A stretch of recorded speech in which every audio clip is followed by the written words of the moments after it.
ശക്തന്റെ തട്ടകത്തിൽ ഇന്ന് പൂരങ്ങളുടെ പൂരമാണ്. തൃശ്ശൂർ പൂരത്തിലെ പ്രധാന ചടങ്ങുകളെല്ലാം തുടങ്ങിക്കഴിഞ്ഞു. രാവിലെ മുതൽ ഘടകപൂരങ്ങളുടെ എഴുന്നള്ളിപ്പ് തുടങ്ങിക്കഴിഞ്ഞു. വിവരങ്ങളുമായി ഹരീഷ് നാരായൺ ചേരുകയാണ്. ഹരീഷ്, പൂരത്തിന് പൊലിമ കുറവാണ്, പക്ഷേ പൂരപ്രേമികളുടെ മനസ്സിലെ ആവേശത്തിനൊട്ടും കുറവില്ല. അതുതന്നെയാണ് ഇന്ന് നമുക്കവിടെ കാണാൻ സാധിക്കുന്നതും. ഇപ്പോൾ തൃശ്ശൂർ പൂരത്തിൻ്റെ ചടങ്ങുകൾ, രാവിലെയുള്ള ചടങ്ങുകളൊക്കെ തുടങ്ങിക്കഴിഞ്ഞു. കണിമംഗലം ശാസ്താവ് ഗുരുവായി കാണുകയാണ്. വടക്കുന്നാഥൻ ഈ പറഞ്ഞതുപോലെ കണിമംഗലം ശാസ്താവിൻ്റെ എഴുന്നള്ളത്തടക്കം തുടങ്ങിക്കഴിഞ്ഞു എന്നാണ് മനസ്സിലാക്കുന്നത്. എന്താണ് പൂരവേദിയിലെ വിശേഷങ്ങൾ? സ്വപ്ന, തീർച്ചയായും രാവിലെ തന്നെ കണിമംഗലം ശാസ്താവിൻ്റെ എഴുന്നള്ളത്ത് ആരംഭിച്ചു. ഘടകപൂരങ്ങളിൽ ഏറ്റവും ആദ്യം എത്തുന്നത് കണിമംഗലം ശാസ്താവാണ്. നമുക്ക് അറിയാം, ഈ കണിമംഗലം ശാസ്താവിൻ്റെ പ്രത്യേകത വെയിലും മഴയും ഒന്നും കൊള്ളാതെ ആദ്യം തന്നെ വടക്കുന്നാഥനിലേക്ക് എത്തുക, അതിനുശേഷം ഈ ചടങ്ങുകൾക്ക് ശേഷം ഏറ്റവും അവസാനം വടക്കുന്നാഥനിൽ നിന്ന് മടങ്ങുന്നതും കണിമംഗലം ശാസ്താവാണ്. അത്തരത്തിൽ ഓരോ ഘടകപൂരങ്ങളുടെയും എഴുന്നള്ളത്ത് ആരംഭിച്ചു. ആദ്യം കണിമംഗലം ശാസ്താവ് എത്തി. ഓരോ ഘടകപൂരങ്ങളായി ഇനി ഇങ്ങോട്ടേക്ക് എത്തുന്ന ആ ഒരു സമയം കൂടിയാണ്.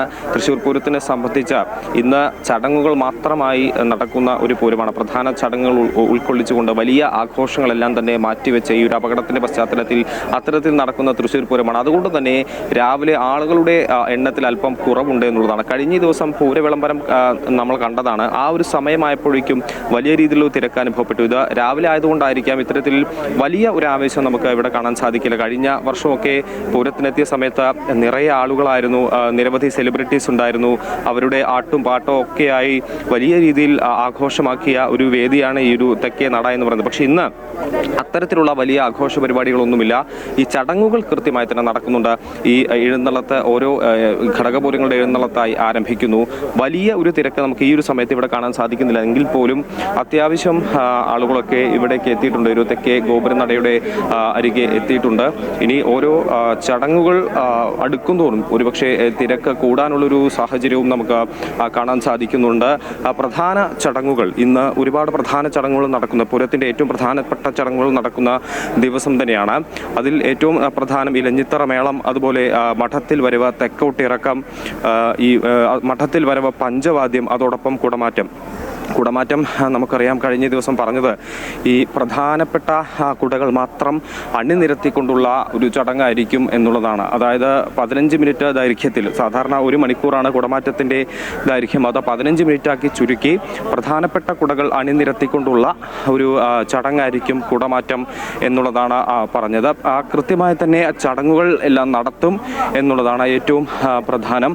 അത്തരത്തിൽ വലിയ രീതിയിലുള്ള ഒരു ജനത്തിരക്ക് അല്ലെങ്കിൽ വലിയ ഒരു ആവേശം ഇപ്പോഴില്ല. പക്ഷേ ഈ തൃശ്ശൂർ പൂരത്തിൻ്റെ ഒരു പ്രകൃതം അത് തുടങ്ങി ഒരു മേളം പോലെയാണ്. അത് മേളം മുറുകി വരുന്ന പോലെ ആ ചടങ്ങിൻ്റെ ആ ഒരു സമയമാകുമ്പോഴേക്കും ആളുകളിലേക്ക് ആവേശം എത്തുകയും ആളുകൾ എത്തുകയും ചെയ്യുന്നതാണ് സാധാരണ രീതിയിൽ നമുക്ക് തൃശ്ശൂർ പൂരത്തിൽ കാണാൻ സാധിക്കും. എന്തായാലും ഇത്തവണയും അങ്ങനെ ഉണ്ടാകുമെന്നുള്ളൊരു പ്രതീക്ഷയുണ്ട്. കാരണം കഴിഞ്ഞ ദിവസം പൂര വിളംബരത്തിനൊക്കെ അത്രത്തോളം വലിയ ഒരു ജനാവലി നമുക്ക് തൃശ്ശൂർ പൂരത്തിൽ കാണാൻ സാധിച്ചു എന്നുള്ളതാണ്. എന്തായാലും അത്തരത്തിൽ ആ ഒരു വലിയ ജനത്തിരക്ക് ഉണ്ടാകുമെന്ന് തന്നെയാണ് നമുക്ക് മനസ്സിലാക്കാൻ സാധിക്കുന്നത്. ഈ 7 മണിയോടുകൂടി തന്നെ കണിമംഗലം ശാസ്താവ് ആദ്യം എഴുന്നള്ളി എത്തിയിട്ടുണ്ട്. ഇനി ചെമ്പൂക്കാവ് ഭഗവതിയും പരമുക്കുംപിള്ളി ശാസ്താവും, കാരമുക്ക് ഭഗവതി, അതുപോലെ ലാലൂർ ഭഗവതി, ചൂരക്കോട്ടുകാവ് ഭഗവതി, അയ്യന്തോൾ ഭഗവതി, നെയ്തലക്കാവ് ഭഗവതി എന്ന ക്രമത്തിലാണ് ഇനിയിപ്പോൾ എഴുന്നള്ളിപ്പുകൾ ഈ ഒരു വടക്കുന്നാഥ ക്ഷേത്രത്തിലേക്ക് എത്തുക. ഈ ആനപ്രേമികളുടെ ഹരമായ കൊമ്പൻ തെച്ചിക്കോട്ടുകാവ് രാമചന്ദ്രനും ഇത്തവണയും ഉണ്ട്. ചെമ്പൂക്കാവ് ദേശത്തിൻ്റെ തിടമ്പെടുത്തായിരിക്കും തെച്ചിക്കോട്ടുകാവ് രാമചന്ദ്രൻ ഇന്ന് എത്തുക. ഈ തെക്കേ നട തുറന്ന് തെച്ചിക്കോട്ടുകാവ് രാമചന്ദ്രൻ പുറത്തു വരുന്ന ആ ഒരു ദൃശ്യങ്ങളൊക്കെ വളരെയധികം ശ്രദ്ധയാകർഷിച്ച വിഷ്വൽസാണ്.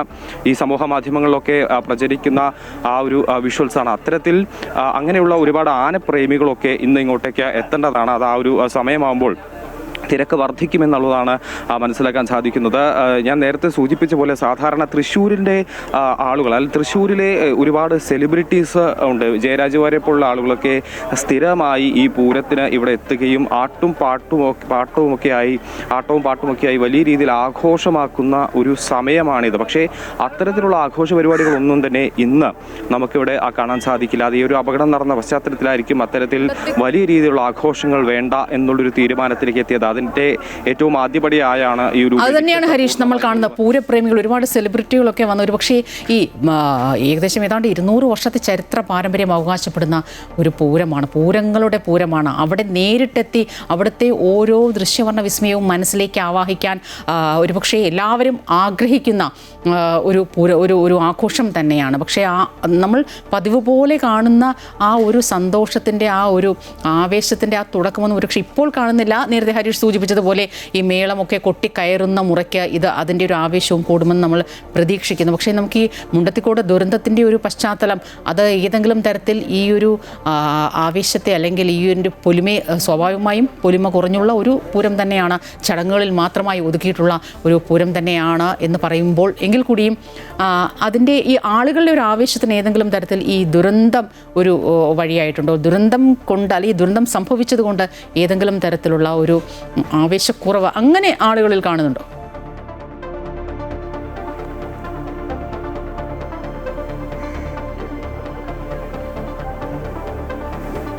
കഴിഞ്ഞ ദിവസം പൂരവിളംബരം നടത്തിയ സമയത്ത് ആദ്യ മണിക്കൂറുകളിൽ ആളുകൾ വളരെ കുറവായിരുന്നു. പക്ഷേ ആ ഒരു ചടങ്ങിനോടനുബന്ധിച്ച്, അതായത് എറണാകുളം ശിവകുമാർ തെക്കേനട തുറന്ന് വന്ന് വിളംബരം നടത്തുന്ന ആ ഒരു സമയമായപ്പോഴേക്കും ഈ തെക്കേനട മുഴുവൻ ജനനിബിഡമായിരുന്നു. അത്രത്തോളം ആളുകളാണ് തടിച്ചുകൂടിയത്. സമാനമായി ഇന്നും പ്രതീക്ഷിക്കുന്നത് ഈ പ്രധാനപ്പെട്ട ചടങ്ങുകളുണ്ട്.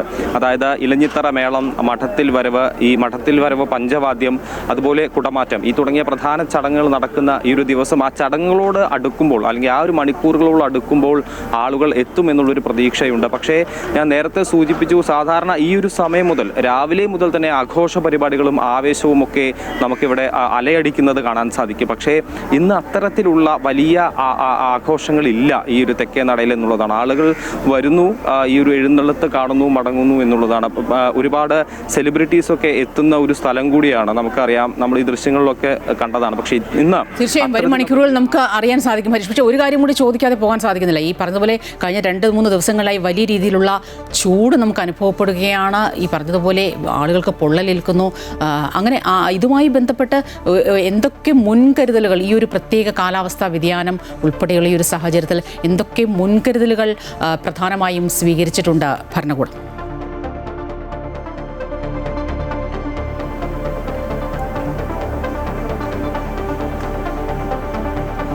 അത്തരത്തിലുള്ള മുൻകരുതലുകളൊക്കെ എല്ലാ വർഷത്തെ പോലെയും സ്വീകരിച്ചിട്ടുണ്ട്. കാരണം എല്ലാ വർഷവും ഈ ഏറ്റവും കൂടുതൽ ചൂട് ഉള്ള ദിനങ്ങളിലാണ്. കഴിഞ്ഞ ദിവസമൊക്കെ വലിയ രീതിയിലുള്ള ചൂടാണ് അനുഭവപ്പെട്ടത്. ഈ പൂര വിളംബരത്തിൻ്റെ ദിവസമൊക്കെ സമാനമായി ഇന്നും വലിയ രീതിയിലുള്ള ചൂട് അനുഭവപ്പെടാനുള്ള സാധ്യതയുണ്ട്. മാത്രമല്ല ഉഷ്ണതരംഗം അടക്കം നിലനിൽക്കുന്ന ഒരു സാഹചര്യം കൂടിയാണ്. അതുകൊണ്ട് അത്തരത്തിലുള്ള സജ്ജീകരണങ്ങളെല്ലാം തന്നെ ഒരുക്കിയിട്ടുണ്ട്. അതായത് കൃത്യമായി ആളുകൾക്ക് വെള്ളം നൽകാനുള്ള സംവിധാനങ്ങൾ ഏർപ്പെടുത്തിയിരിക്കുന്നു. അതുപോലെ ആംബുലൻസ് സംവിധാനങ്ങൾ, ഏറ്റവും പ്രധാനപ്പെട്ടത് അതാണ്. ഈ പൂരത്തിന് നിരവധി ആളുകളാണ് ഇത്തരത്തിൽ വലിയ രീതിയിൽ ഈ ചൂട് ഏറ്റുകൊണ്ട് തലകറങ്ങി വീഴുകയും ആശുപത്രിയിലേക്ക് കൊണ്ടുപോവുകയൊക്കെ സ്ഥിരം കാഴ്ചകളാണ്. അതിനുവേണ്ടിയുള്ള ആംബുലൻസ് സംവിധാനങ്ങളെല്ലാം തന്നെ ഈ ദേവസ്വത്തിൻ്റെയും അതുപോലെ തന്നെ നാട്ടുകാരുടെയും ഒക്കെ ഒരു സഹകരണത്തോടു കൂടി ഇവിടെ ഒരുക്കിയിട്ടുണ്ട്. ഹരീഷിൻ്റെ ബാക്ക്ഗ്രൗണ്ടിൽ ആ ആംബുലൻസുകളെല്ലാം നമുക്ക് കാണാൻ സാധിക്കുന്നുണ്ട്. എല്ലാവിധ സജ്ജീകരണങ്ങളും ഒരുക്കങ്ങളും എല്ലാം തൃശ്ശൂർ പൂരത്തിൻ്റെ പൂർത്തിയാക്കി തന്നെയാണ് പൂരാവശ്യത്തിലേക്ക് ജനങ്ങൾ ആഴ്ന്നിറങ്ങിയിരിക്കുന്നത്.